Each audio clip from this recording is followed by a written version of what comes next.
বিশ্ব ভালোবাসা দিবস। বিশ্ব ভালোবাসা দিবস ওদের দরকার, যাদের সারা বছরে কোনো ভালোবাসা নাই, তাদের জন্য একটা দিন ভালোবাসার বনিতা করা লাগে। আমার লাগে না, কারণ আমার জন্মই হয়েছে ভালোবাসার মধ্য দিয়ে। আর দ্বীন ওয়ান নাসিহা, ইসলাম মানেই হলো ভালোবাসা। সুবহানাল্লাহ কও।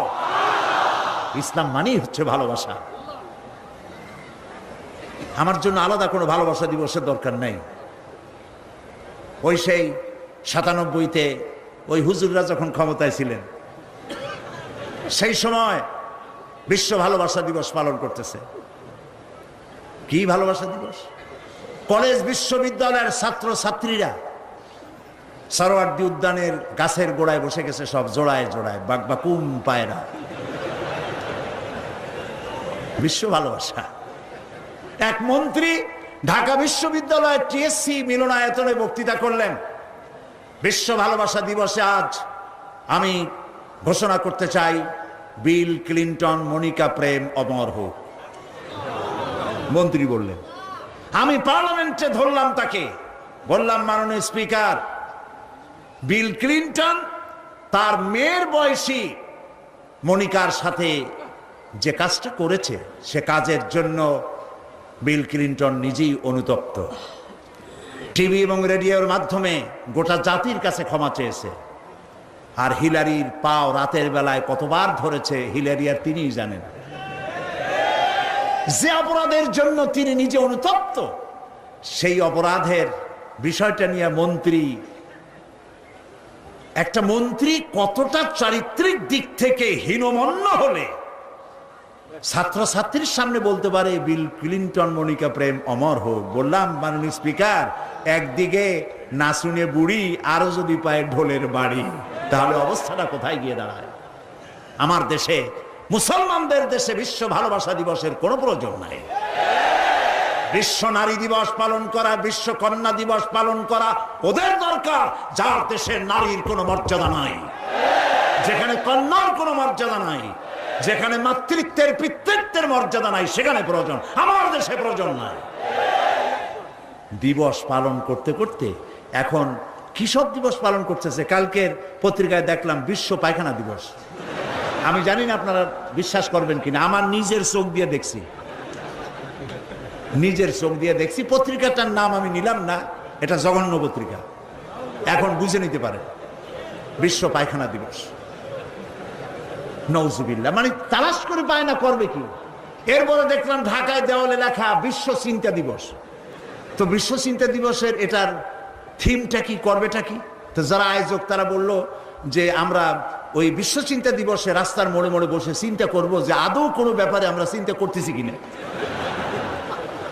নওজুবিল্লাহ, পাগল কি গাছে ধরে?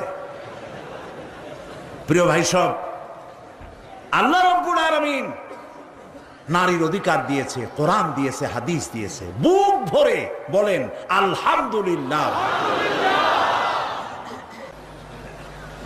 প্রিয় ভাই সব, ইসলাম দিয়েছে নারীর অধিকার। রাসূলুল্লাহ বলছেন, আদ-দুনিয়া কুল্লুহা মাতাউন ওয়া খায়রুল মাতাইদ দুনিয়া ইমরাতুস সালিহা। এই পৃথিবীর সব কিছু হলো সম্পদ, তার মধ্যে শ্রেষ্ঠ সম্পদ হচ্ছে সালেহা, নেককারিনী, সতীসাধ্বী নারী। আলহামদুলিল্লাহ বলে। আল্লাহর নবী বলেন, আমার কাছে তিনটি জিনিস প্রিয়, নামাজ আমার কাছে প্রিয়, সুগন্ধ আমার কাছে প্রিয়, আর স্ত্রী আমার কাছে প্রিয়। সুবহানাল্লাহ, এই তিনটি জিনিস আমার কাছে প্রিয়। আপনার স্ত্রীকে আপনি তো এই জন্য তাকে সম্মান করবেন, ভালোবাসবেন, অনেক কারণ আছে। একটা কারণ তো এই, যেই রাস্তা দিয়ে জাহান্নামে যেতেন, সেই রাস্তায় আপনার স্ত্রী প্রহরীর মতো রাত দিন দাঁড়িয়ে আছে, সেখানে ব্যাখ্যা দেওয়ার কোনো প্রয়োজন নেই। সুতরাং আপনার স্ত্রীকে আপনি ভালোবাসবেন এবং তাকে আপনি সম্মান দিবেন। ইসলাম নারীকে অর্থনৈতিক অধিকার দিয়েছে, বলেছে ফাতুহুন্না উজুরাহুন্না ফরিদা, ফরজ রূপী দায়িত্ব হিসাবে মহারণার টাকা আদায় করে দাও। এখন মহারণার টাকা আদায় করা হয় না, বরং উল্টা মহারণা আদায় করে নেয়। কারণ বলেন পাত্রপক্ষ। পাত্রপক্ষ মহারণা আদায় করে নেওয়ার সময় আদায় করার জন্য ঘটক, এগুলোরে কি বলে? ঘটক। কোন কোন এলাকায় এদেরকে উচ্চ নাক বলা হয়। এদের কাজ হলো পরস্পরের মধ্যে বিবাহ দিতে গিয়ে মিথ্যা কথা বলা, উচ্চ নাক। তো এরা বলে যে অমুকের ছেলে অমুকের মেয়ের বিবাহ হবে, ছেলেকে দিতে হবে কি? ছেলেকে দিতে হবে ল্যান্ড ক্রুইজার, ছেলেকে দিতে হবে গুলশানে বাড়ি, 10 লক্ষ টাকা ক্যাশ, মঙ্গল গ্রহে অফিস। বলে ছেলে লেখাপড়া জানে কি? কলেজের বারান্দা দিয়ে কয়েকদিন ঘুরে টুরে আসছে, গলায় সোনার সেন্টেনও আছে, মাথায় ভাল্লুকের মতো চুলও আছে। এরপরে এইভাবে করে এক অপাত্রে মেয়েদেরকে দেওয়ার ব্যবস্থা হয় টাকা পয়সার বিনিময়। মহারানাটা ওরা নিয়ে গেল। বিবাহে যদি উপহার দেয় শ্বশুর পক্ষ, পাত্র কি বলে কন্যা পক্ষ, পাত্রপক্ষকে যদি সোনা দেয়, দানা দেয়, টাকা দেয়, সব জায়েজ আছে, সুন্নত। কিন্তু চাইয়া নেওয়া যাবে না। দাবি করে নেওয়া, ডিমান্ড করে নেওয়ার নামই হলো যৌতুক। এটার নাম কি? চট্টগ্রামে কি বলে? যৌতুক। এই যৌতুক হলো শ্বশুরের সাথে এক প্রকারের কৌতুক। এইভাবে করে চাইয়া টাকা আদায় করা হারাম। চাইয়া টাকা আদায় করা কি? আজকের এই বিশাল তাফসীরুল কোরআন মাহফিলে আমি জানতে চাই যে এই যাদের ছেলে আজ পর্যন্ত বিয়ে দেন নাই, বিবাহ দিতে গিয়ে কন্যা পক্ষের কাছ থেকে হারাম চাইয়া যৌতুক আদায় করে ছেলে বিয়ে দিবেন না, এই রকমের লোক ওয়াদা করতে পারবেন না? মনে করবেন এই কথা যে আল্লাহ মাহফিলে আজকে আসলাম কেন? আচ্ছা দেখি তো, যারা ছেলে বিয়ে দেন নাই তারা ওয়াদা করবেন এই কথা বলে যে আমার ছেলে বিবাহ দিতে গিয়ে যৌতুক 1 পয়সাও, 1 থেকে নিয়ে 1000 কোটি যা হোক, যৌতুক চাইবো না, বিনা যৌতুকে ছেলে বিবাহ দেব। কারা কারা দেবেন? ছেলেওয়ালারা হাত তোলেন তো। ও মাশাআল্লাহ, বাচ্চা পোলাপান হাত উঠেছি কি কামে? তোমরা তো মা ভাও নাই এখন। হাত নামান। জি, ভবিষ্যতে হাত নামান, হাত নামান। আলহামদুলিল্লাহ বলেন। যৌতুক এক সামাজিক ব্যাধি, এই ব্যাধি বন্ধ করতে হবে এবং চট্টগ্রাম থেকেই এটার আন্দোলন শুরু হবে ইনশাআল্লাহ। বলেন ইনশাআল্লাহ। প্রিয় ভাই, সব যারা বিবাহ করে নাই সেসব যুবকদের বিবাহ করা লাগবে কিনা? লাগবে কিনা?